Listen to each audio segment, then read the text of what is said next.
So my dear friends and professionalists, I am Uday Singh advocate speaking. So ನೀವೆಲ್ಲರೂ ಸಹ ನನ್ನ channel ಅನ್ನು ವೀಕ್ಷಿಸ್ತಾ ಇದ್ದೀರಿ ಅಂತ ನಾನು ಅಂದ್ಕೊಂಡಿದ್ದೀನಿ. ನನ್ನ ಚಾನೆಲ್ಗೆ ಕಮೆಂಟ್ ಮಾಡಿ ಮತ್ತು ಸಬ್ಸ್ಕ್ರೈಬ್ ಆಗೋದನ್ನು ಮರಿಬೇಡಿ. ಸೊ ಇವತ್ತು ನಾನು ಇನ್ನೊಂದು ವಿಷಯವನ್ನು ತೆಗೆದುಕೊಂಡು ನಾನು ನಿಮ್ಮ ಮುಂದೆ ಬಂದಿದ್ದೀನಿ. ಸೊ ಇವತ್ತು ನಾನು ಆಯ್ಕೆ ಮಾಡಿಕೊಂಡಿರ್ತಕ್ಕಂಥ ವಿಷಯ IPC ಸೆಕ್ಷನ್ 504 and 506. ಸೊ ಈ ಎರಡು ಸೆಕ್ಷನ್ಗಳ ಬಗ್ಗೆ ಒಂದು ಸಂಕ್ಷಿಪ್ತವಾದಂಥ ವಿವರಣೆಯನ್ನು ನಾನು ಕೊಡಲಿಕ್ಕೆ ಇಷ್ಟಪಡ್ತಾ ಇದ್ದೀನಿ.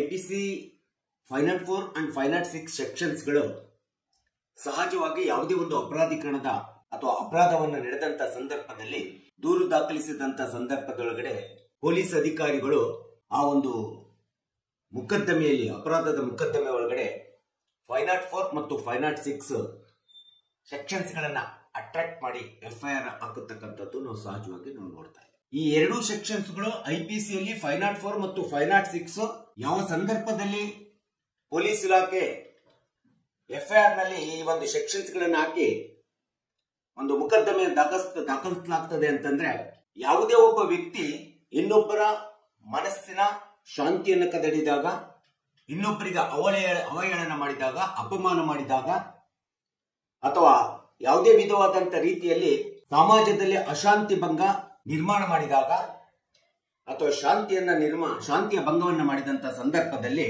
ಇನ್ಯಾವುದೇ ವ್ಯಕ್ತಿಯ ಶಾಂತಿಗೆ ಧಕ್ಕೆ ಬರುವಾಗ, ಉಲ್ಲಂಘನೆ ಬರುವಾಗೆ ವರ್ತಿಸಿದಂತ ಸಂದರ್ಭದಲ್ಲಿ ಸಹಜವಾಗಿ ಪೊಲೀಸ್ ಇಲಾಖೆ 504 ಅಟ್ರಾಕ್ಟ್ ಅನ್ನ ಮಾಡ್ತದೆ. ಈ ಒಂದು ಸೆಕ್ಷನ್ ಅಡಿಯಲ್ಲಿ ಕೇಸನ್ನ ದಾಖಲು ಮಾಡೋದು ನಾವು ಸಹಜವಾಗಿ ನೋಡಿದ್ದೀವಿ. IPC ಸೆಕ್ಷನ್ ಇದು ಅಟ್ರಾಕ್ಟ್ ಆಗ್ತಾ ಇದೆ. ಸೊ ಈ ರೀತಿಯಾದಂತ ಇನ್ನೊಬ್ಬರ ಮನಸ್ಸಿಗೆ ಉದ್ದೇಶವನ್ನು ಇಟ್ಕೊಂಡು, ಇಂಟೆನ್ಷನ್ ಇಟ್ಕೊಂಡು ಪ್ರೊವೋಕೇಟ್ ಮಾಡಿ ಅವರ ಮಾನಸಿಕ ಶಾಂತಿಯನ್ನು ಕದಡುವಂಥದ್ದು ಮತ್ತು ಅವರಿಗೆ ಅವಹೇಳನ ಮಾಡತಕ್ಕಂಥದ್ದು, ಸಮಾಜದಲ್ಲಿ ಅಪಮಾನ ಮಾಡತಕ್ಕಂಥದ್ದು, ಅಥವಾ ಇಡೀ ಒಂದು ಸಮಾಜದ ಅಟ್ಮಾಸ್ಫಿಯರ್ ಅನ್ನ, ಒಂದು ಶಾಂತಿಯನ್ನ ಉಲ್ಲಂಘನೆ ಮಾಡತಕ್ಕಂಥ ರೀತಿಯಲ್ಲಿ ಯಾರೇ ಒಬ್ಬ ಆರೋಪಿ ಮಾಡಿದಂತ ಸಂದರ್ಭದಲ್ಲಿ ಸೊ ಅವನಿಗೆ ಈ ಒಂದು CRPC ಸೆಕ್ಷನ್ ಪ್ರಕಾರ ಅವನು ಮುಕದ್ದಮೆಯನ್ನು ಎದುರಿಸಬೇಕಾಗ್ತದೆ.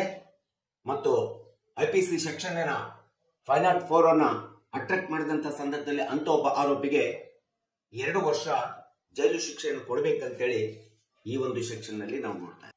ಆದ್ರೆ 504 ಎಂಬತಕ್ಕಂಥ ಏನಿದೆ, ಈ ಒಂದು 504 IPC ಸೆಕ್ಷನ್ ನಲ್ಲಿ ಆರೋಪಿಗೆ ಅಟ್ರಾಕ್ಟ್ ಮಾಡಿದಂತ ಸಂದರ್ಭದಲ್ಲಿ ಇದು ನಾನ್ ಕಾಗ್ನಿಸಬಲ್ ಅಫೆನ್ಸ್ ಆಗುತ್ತೆ, ಕಾಂಪೌಂಡಬಲ್ ಅಫೆನ್ಸ್ ಆಗುತ್ತೆ ಮತ್ತು ಬೇಲೇಬಲ್ ಅಫೆನ್ಸ್ ಆಗತಕ್ಕಂಥದ್ದನ್ನ ನಾವು ನೋಡ್ತಾ ಇದೀವಿ.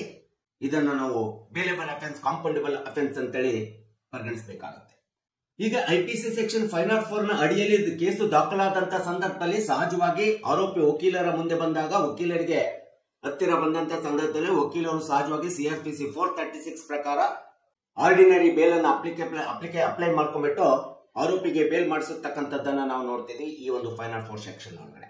ಇನ್ನು ಕೆಲವೊಂದು ಸಂದರ್ಭದಲ್ಲಿ ಈ ಸೆಕ್ಷನ್ ಕಾಂಪೌಂಡಬಲ್ ಸೆಕ್ಷನ್ ಆಗಿರೋದ್ರಿಂದ ಇದನ್ನ ಪ್ಲೀಡ್ ಗಿಲ್ಟಿ ಸಹ ಮಾಡಿಸತಕ್ಕಂಥದ್ದನ್ನ ನಾವು ನೋಡ್ತಾ ಇದ್ದೀವಿ. ಹೀಗೆ 504 ಎಂಬತಕ್ಕಂಥದ್ದು ಒಟ್ಟಾರೆ ಹೇಳ್ಬೇಕಂದ್ರೆ ಉದ್ದೇಶವನ್ನು ಇಟ್ಕೊಂಡು, ಇಂಟೆನ್ಷನ್ ಇಟ್ಕೊಂಡು ಇನ್ನೊಬ್ಬರ ಮನಸ್ಸಿಗೆ ಪ್ರೊವೋಕೇಟ್ ಮಾಡ್ತಕ್ಕಂಥದ್ದು, ಪ್ರೇರೇಪಣೆ ಮಾಡ್ತಕ್ಕಂಥದ್ದು, ಪ್ರೋತ್ಸಾಹ ಮಾಡಿ ಪ್ರೇರೇಪಣೆ ಮಾಡಿ ಇನ್ನೊಬ್ಬರ ಮಾನಸಿಕ ಶಾಂತಿಯನ್ನು ಕದಡುತ್ತಕ್ಕಂಥದ್ದು, ಅವಹೇಳನ ಮಾಡತಕ್ಕಂಥದ್ದು ಮತ್ತು ಒಟ್ಟಾರೆ ಒಂದು ಪರಿಸರದ ಶಾಂತಿಯನ್ನ ಕದಡುವಂತ ಒಂದು ಸೆಕ್ಷನ್ ಏನಿದೆಯಲ್ಲ, ಇದನ್ನು ಸಹಜವಾಗಿ 504 ಸೆಕ್ಷನ್ IPC ಅಂತೇಳಿ ನಾವು ಕರಿತಾ ಇದ್ದೀವಿ.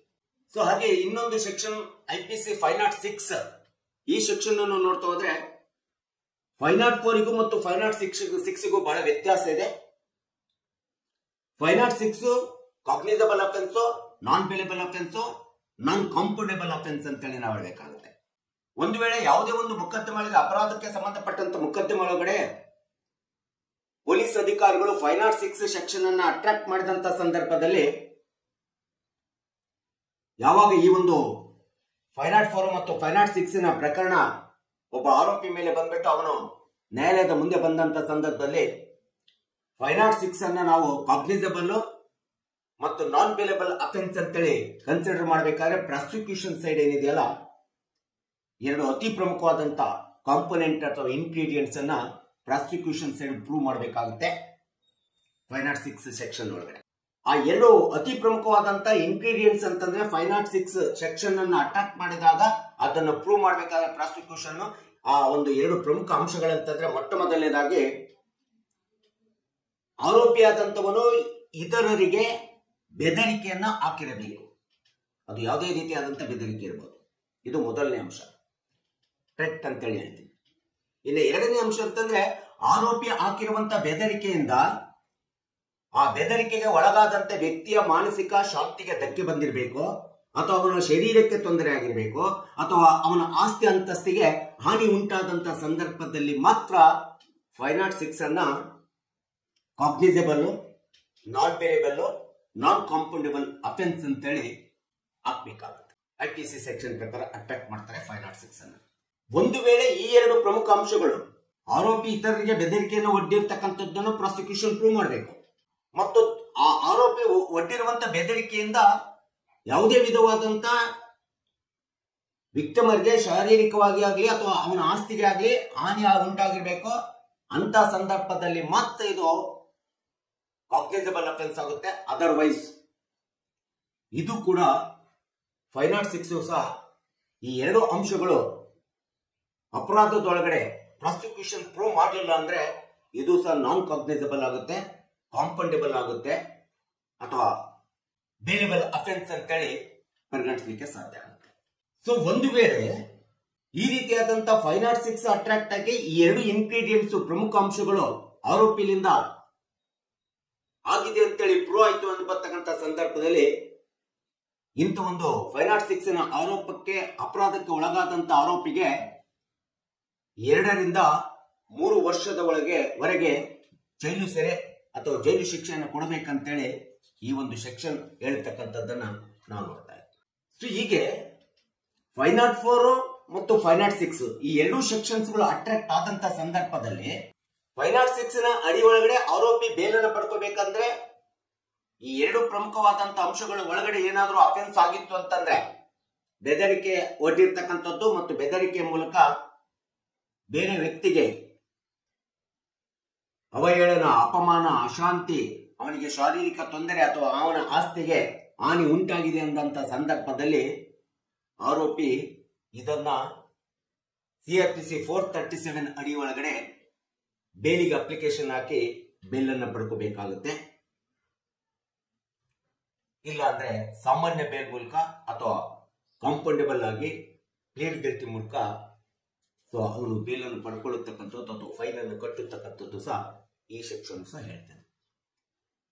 ಹೀಗೆ 504 ಮತ್ತು 506 ಗಳಲ್ಲಿ ಬಹಳ ವ್ಯತ್ಯಾಸನೂ ಉಂಟು, ಒಂದು ಸಾಮರಸ್ಯನೂ ಉಂಟು. ಇದನ್ನ ನಾವು ಬಹಳ ಸೂಕ್ಷ್ಮವಾಗಿ ಅರ್ಥ ಮಾಡ್ಕೋಬೇಕಾಗುತ್ತೆ ಈ ಎರಡು IPC ಸೆಕ್ಷನ್ಸ್ಗಳು. ಹಾಗೆ 506 ಸೆಕ್ಷನ್ ಮುಕದ್ದಮೆ ಒಳಗಡೆ ಅಟ್ರಾಕ್ಟ್ ಆಯ್ತು ಅಂತಂದ್ರೆ ಇದನ್ನ ಕೋರ ಅಥವಾ ಅಡಲ್ಟ್ರಿ ಅಂತೇಳಿ ಸಹ ನಾವು ಪರಿಗಣಿಸಬೇಕಾಗುತ್ತೆ. ಕೋರ ಅಪರಾಧ ಅಥವಾ ಅಡಲ್ಟ್ರಿ ಅಪರಾಧ ಅಂತ ಹೇಳ್ಬೋದು. ಅಡಲ್ಟ್ರಿ ಅಪರಾಧ ಬಂದಂತ ಸಂದರ್ಭದಲ್ಲೂ ಸಹ 506 ಅಟ್ರಾಕ್ಟ್ ಮಾಡ್ತಾರೆ. ಯಾಕಂತಂದ್ರೆ ಉದಾಹರಣೆಗೆ ಯಾವುದೇ ಒಬ್ಬ ಮಹಿಳೆ ಅಥವಾ ಪುರುಷ ಇನ್ನೊಬ್ಬರ ಮಹಿಳೆ ಅಥವಾ ಪುರುಷರ ಜೊತೆಗೆ ಸಂಬಂಧವನ್ನು ಇಟ್ಕೊಂಡ್ಬಿಟ್ಟು ಒಂದು ಕನ್ಸೆಂಟ್ ಸೆಕ್ಸುವಲ್ ರಿಲೇಶನ್ಶಿಪ್ ಅನ್ನು ಇಟ್ಕೊಂಡಂತ ಸಂದರ್ಭದಲ್ಲಿ ಅದನ್ನು ಸಹಜವಾಗಿ ನಾವು ರೇಪ್ ಅಂತೇಳಿ ಪರಿಗಣಿಸ್ಲಿಕ್ಕೆ ಆಗೋದಿಲ್ಲ. ಆದರೆ ಒಂದು ವೇಳೆ ಅದನ್ನು ಅಪರಾಧ ಅಂತೇಳಿ ಪರಿಗಣಿಸೋದಾದ್ರೆ ಅಡಲ್ಟ್ರಿ ಒಳಗಡೆ ಪರಿಗಣಿಸಬೇಕಾಗುತ್ತೆ. ಆ ರೀತಿಯಾದಂತ ಇಲಿಸಿಟ್ ರಿಲೇಶನ್ಶಿಪ್ ಅಂತೇಳಿ ಅಡಲ್ಟ್ರಿ ಅಂತೇಳಿ ಪರಿಗಣಿಸಿದಾಗ ಈ 506 ಅಟ್ರಾಕ್ಟ್ ಆಗುತ್ತಕ್ಕಂಥದ್ದು ಸಹ, ಅಥವಾ ಪೊಲೀಸ್ ಇಲಾಖೆ IPC ಅಧಿಕಾರಿಗಳು ಅಥವಾ IPC ಸೆಕ್ಷನ್ ಪ್ರಕಾರ ಪೊಲೀಸ್ ಅಧಿಕಾರಿಗಳು ಈ ಒಂದು ಅಡಲ್ಟ್ರಿ ಒಳಗಡೆ ಸಹ 506 ಅನ್ನ ಅಟ್ರಾಕ್ಟ್ ಮಾಡ್ತಕ್ಕಂಥದ್ದನ್ನ ನಾವಿಲ್ಲಿ ನೋಡ್ತಾ ಇದ್ದೀವಿ. ಹೀಗೆ IPC ಸೆಕ್ಷನ್ ಒಳಗಡೆ 504 ಮತ್ತು 506 ಈ ಎರಡು ಸೆಕ್ಷನ್ಸ್ಗಳು ಎಷ್ಟೇ ಒಂದು compoundable 506 compoundable, but 506 non compoundable, non bailable, cognisable ಅಂತೇಳಿ ಅಟ್ರಾಕ್ಟ್ ಆಗ್ತದೆ. ಈ ಎರಡು ಪ್ರಮುಖ ಅಂಶಗಳು ಅನ್ವಯ ಮಾಡಿದಾಗ ನಾನು ಹೇಳಿದ ಪ್ರಕಾರ ಈ ಎರಡು ಅಂಶಗಳು ಇಲ್ಲ ಅಂದಾಗ ಕೇಸಿನೊಳಗಡೆ ಪ್ರಾಸಿಕ್ಯೂಷನ್ ಸೈಡ್ ಪ್ರೂವ್ ಮಾಡ್ಲಿಕ್ಕೆ ಆಗ್ಲಿಲ್ಲ ಅಂದಾಗ ಸಹಜವಾಗಿ 506 ಸಹ ಕಾಂಪೌಂಡಬಲ್ ಆಗುತ್ತೆ, ನಾನ್ ಕಾಗ್ನಿಸಬಲ್ ಆಗುತ್ತೆ. ಸೊ ಇದನ್ನ ನಾವು ಆರ್ಡಿನರಿ ಬೇಲ್ ಒಳಗಡೆ ಸಹ ನಾವು ಆರೋಪಿಗೆ ಬೇಲ್ ಮಾಡಿಸಲಿಕ್ಕೆ ಅವಕಾಶ ಆಗುತ್ತೆ. ಹೀಗೆ 504 ಮತ್ತು 506 IPC ಒಳಗಡೆ ಯಾವ ಸಂದರ್ಭದಲ್ಲಿ ನಾನ್ ಕಾಗ್ನಿಸಬಲ್ ಆಗ್ತವೆ ಮತ್ತು ಕಾಗ್ನಿಸಬಲ್ ಆಗ್ತವೆ, ಯಾವ ಸಂದರ್ಭದಲ್ಲಿ ಬೇಲಿಬಲ್ ಆಗುತ್ತೆ, ಯಾವ ಸಂದರ್ಭದಲ್ಲಿ ನಾನ್ ಬೇಲಿಬಲ್ ಆಗ್ತವೆ, ಈ ಎರಡು ಸೆಕ್ಷನ್ಸ್ ಗಳನ್ನು ಅಟ್ರಾಕ್ಟ್ ಮಾಡಿದಾಗ ಎಂಬತಕ್ಕಂಥದ್ದನ್ನ ನಾವುಗಳು ಸ್ಪಷ್ಟವಾಗಿ ತಿಳ್ಕೋಬೇಕು ಮತ್ತು ಸಾರ್ವಜನಿಕರಿಗೆ ಗೊತ್ತಾಗ್ಲಿ ಎಂಬತಕ್ಕಂಥ ಹಿನ್ನೆಲೆಯನ್ನು ಇಟ್ಕೊಂಡು ಮತ್ತು ಕಕ್ಷಿದಾರರಿಗೂ ಸಹ ನಾವು ಯಾವ ಸಂದರ್ಭದಲ್ಲಿ ಯಾವ ರೀತಿಯಾದಂತ ಒಂದು ಈ ಸೆಕ್ಷನ್ ಅನ್ನ ಅಟ್ರಾಕ್ಟ್ ಮಾಡಿ ಅಪರಾಧದ ಒಂದು ಮೊಕದ್ದಮೆಯನ್ನ ಪೊಲೀಸ್ ಇಲಾಖೆ ಹಾಕಿದಂತ ಸಂದರ್ಭದಲ್ಲಿ ನಾವು ಯಾವ ಸಂದರ್ಭದಲ್ಲಿ ಯಾವ ರೀತಿಯಾಗಿ ಇವರಿಗೆ ಈ ಒಂದು ಅಪರಾಧದಿಂದ ಬಿಡುಗಡೆ ಮಾಡಿಸಬೇಕು ನ್ಯಾಯಾಲಯದಲ್ಲಿ ಎಂಬತಕ್ಕಂಥ ಒಂದು ಸಂಪೂರ್ಣವಾದಂತ ತಿಳುವಳಿಕೆ ನಮಗೆ ಇರಲಿ ಎಂಬತಕ್ಕಂಥ ಹಿನ್ನೆಲೆಯನ್ನು ಇಟ್ಕೊಂಡು ಉದ್ದೇಶವನ್ನು ಇಟ್ಕೊಂಡು ಈ ವಿಡಿಯೋವನ್ನು ಮಾಡಿದೆ. ಈ ಎರಡು 504 ಮತ್ತು 506 IPC ಸೆಕ್ಷನ್ಸ್ಗಳ ಬಗ್ಗೆ ಈ ರೀತಿಯಾದಂಥ ಒಂದು ವಿಭಿನ್ನ ವ್ಯತ್ಯಾಸ ಇದೆ ಎಂಬತಕ್ಕಂಥದ್ದು ನಾವು ನೀವುಗಳೆಲ್ಲರೂ ತಿಳ್ಕೋಬೇಕೆಂಬತಕ್ಕಂಥ ಉದ್ದೇಶವನ್ನು ಇಟ್ಕೊಂಡು ಈ ವಿಡಿಯೋವನ್ನು ಮಾಡಿದ್ದೀನಿ. ಈ ಒಂದು ಸಂಕ್ಷಿಪ್ತವಾದಂಥ ವಿವರಣೆಯನ್ನು ನಾನು ನಿಮ್ಮ ಮುಂದೆ ಹೇಳಿದ್ದೀನಿ. ಸೊ ನನ್ನ ಚಾನಲನ್ನು ಇಷ್ಟಪಟ್ಟಿದ್ದರೆ ಮತ್ತು ನನ್ನ ವಿಡಿಯೋ ಇಷ್ಟ ಆಗಿದ್ದರೆ ದಯವಿಟ್ಟು ಕಮೆಂಟ್ ಮಾಡಿ ಮತ್ತು ನನ್ನ ವಿಡಿಯೋಗೆ ಸಬ್ಸ್ಕ್ರೈಬ್ ಆಗೋದನ್ನು ಮರಿಬೇಡಿ ಅಂತ ಹೇಳ್ತಾ ಇವತ್ತಿನ ಈ ವಿಡಿಯೋಕ್ಕೆ ವಿರಾಮವನ್ನು ಹೇಳ್ತೀನಿ. ಇನ್ನೊಂದು ವಿಡಿಯೋವನ್ನು ತೆಗೆದುಕೊಂಡು ನಾನು ನಿಮ್ಮ ಮುಂದೆ ಬರ್ತೀನಿ. ಜೈ ಹಿಂದ್, ಜೈ ಕರ್ನಾಟಕ.